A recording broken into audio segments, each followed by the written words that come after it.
Muna Hijama xarunta toobinta masaajka iyo adeegyada qurxinta ee beauty salon iyo cosmetics waa fursad ay bulshada Muqdisho haystaan waxayna ku taalaa suuqa deegaanka Daarusalaam City. Toobinta oo ah daaweyn sunno ah waxaa xarunta u dheer soo dhaweynta macaamiisha oo aad u qurux badan loona soo doonto talooyin joogto ah oo xagga caafimaadka ah iyo qurxinta dabiiciga ah iyadoo ka adeegan karaan qaybta cosmetics-ka. Maryan Daahiya Cabdi oo ah maamulaha xarunta waxa ay sheegtay xaruntan oo furan in muddo ah ay dadweynaha u qabtaan adeegyo caafimaad oo tayo leh kana sugnaadeen sunnada nabigeena nabadgelyo iyo naxariis korkiisa ha ahaatee.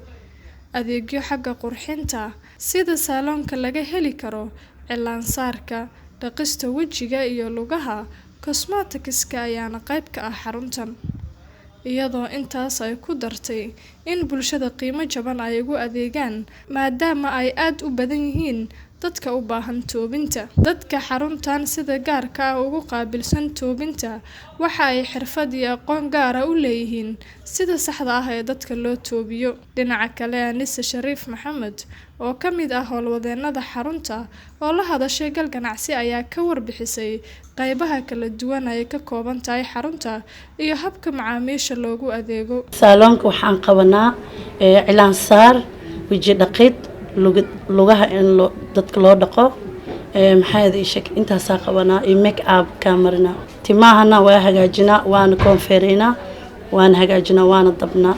Waxaa iibinaa barfuunada ragga iyo dumarka, dharka dumarka, diracyada ugu dambeeyay, toobabka haday naqato iyo kareemooyin, saliid iyo shaambo oo shower ayu nooc. Shaambadan hadda waxa waaye dhuxul laga sameeyay nimanka oo adiga timaha ka bidaan oo kale way anfacaysaa. Taan oo adiga bugtana waxa waaye dahab jibis waaye qaybtasna waa hayna iyadana waa gadnaa.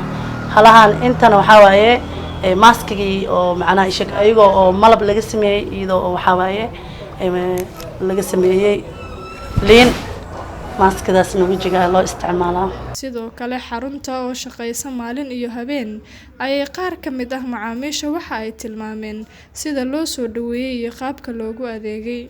Kamid ah macaamiisha ku xiran Muna Hijama qayb walba oo qaybta cosmetics-ka ahaleed qaybta salonka si fiican ay qanciyeen. Waxa kaleeysa qiimo raali geliyo oo macquul ah ku soo dhawaada Muna Hijama.